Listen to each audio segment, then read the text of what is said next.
Are you trying to use AI as part of your genealogy research, but the answers you're getting are just so-so? In this video, I'm going to be sharing with you my 4-part strategy to create effective AI prompts to use in your genealogy research. Hey there, if we haven't met before, I'm Lisa Lisson with Are You My Cousin? This YouTube channel is designed to help you find your ancestors, grow that family tree, but not be overwhelmed in the process. So if that sounds like a cup of tea, you're in the right place.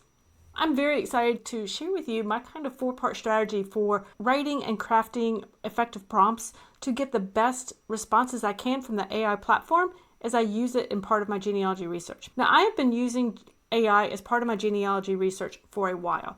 And to be honest, when I first started, I really fumbled around with it. And I would get kind of so-so answers, unhelpful answers. So I actually stepped away from it for a while. But I came back and I recognized that the poor responses that AI was giving me, or the very generic, very bland responses I was getting, really wasn't the AI tool's fault. It was more, I didn't understand how to communicate with it well enough. I wasn't giving it what it needed to give me a solid answer and to give me a helpful answer.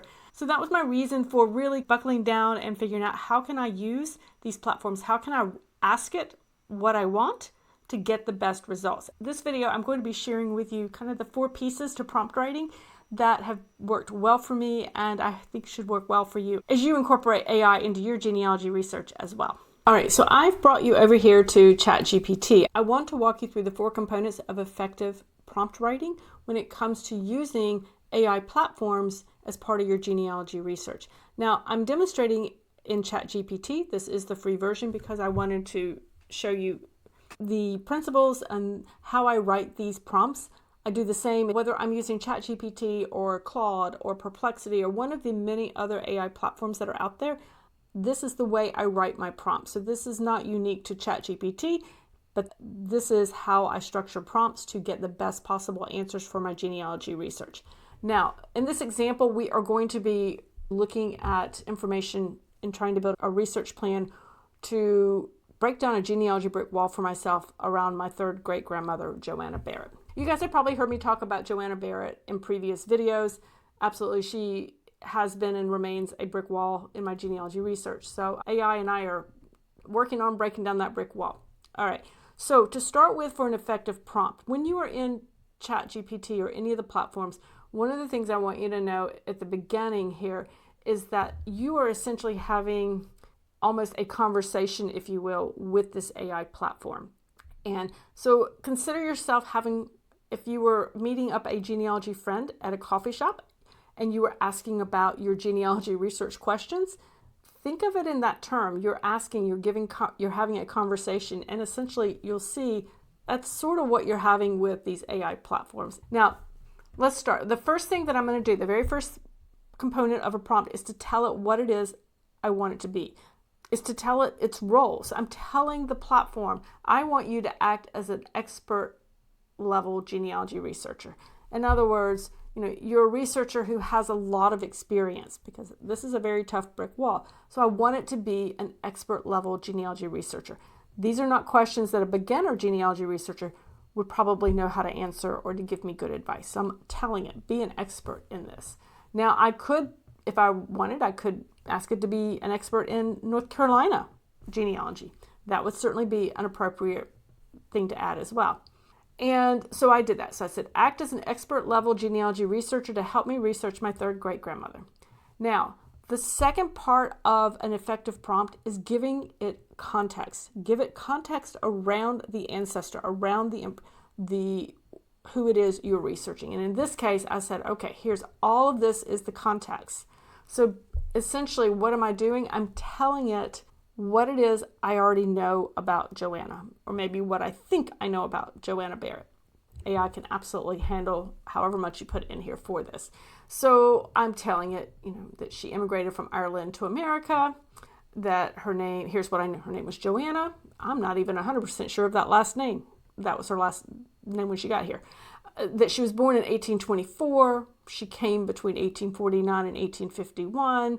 Her port of entry is unknown. Her daughter, who she also named Joanna, was born in 1851, probably in Virginia or DC. And by 1855, elder Joanna, that is my Joanna Barrett, was married to W.R. Wilmoth and living in Surrey, North Carolina, where no other Irish immigrants are found in that particular county. So I've given it the information that I know or don't know about Joanna. And so that's the first two components of a prompt: the role, who you want it to be, and the context around your ancestor. So the third component is to the specificity. We want to be very specific. What is it I want to know? What is it I need chat to do? I need to create a research plan to research the earlier life of Joanna. All right, so right here, I've told it very specifically. I need you to create that research plan. So ChatGPT goes, great, I am on it. So what you see is a step-by-step research plan that Chat has set out for me, right? And I said, okay, great. Now, remember how I said this was a bit like having a conversation. So I don't want to, when I want to ask a follow-up, I don't want to open up a whole new chat, because then I have to tell it all about Joanna all over again. But the AI platform remembers what I've already told it in the first prompt. It's learning as I go. And so I said, this is great. Here's the fourth component, which is layering your prompts, asking that follow-up question. Let's focus on those immigration records first. What was the most likely port of entry for that time period? And then I asked it to tell me databases and to include the URLs, because I wanted to save myself time. So tell me, what's the most likely port of entry? Tell me which databases I should probably check. Give me the URLs for those databases. Oh, and by the way, tell me which records survived and didn't survive.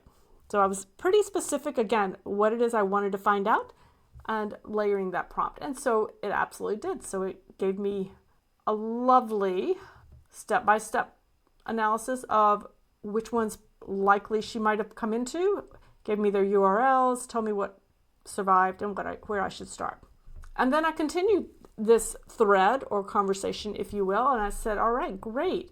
Now, one of my issues is that needs to be determined is, how did she even end up in Surrey County, North Carolina? Why was I interested in that? Because she was the only Irish-born individual living in that county for several decades.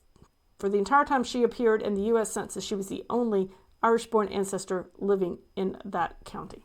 So I said, I was very specific. Give me theories. So please give me theories on how and why Joanna ended up in North Carolina with where no Irish population was. So we can continue that conversation going on down the line. So I would continue to layer these prompts as we go, and if I need to give it more information, I will. I hope you found that helpful to see what goes into writing an effective prompt for genealogy research and the AI platforms. Remember, you want to give it a role, you want to give it context, you want to put in specificity, in other words, what is it specifically you want, and you want to make sure you are layering those prompts. Now, if you would like to learn a little bit more about what AI can do for your genealogy research and what it cannot do for your research, watch the video on your screen now.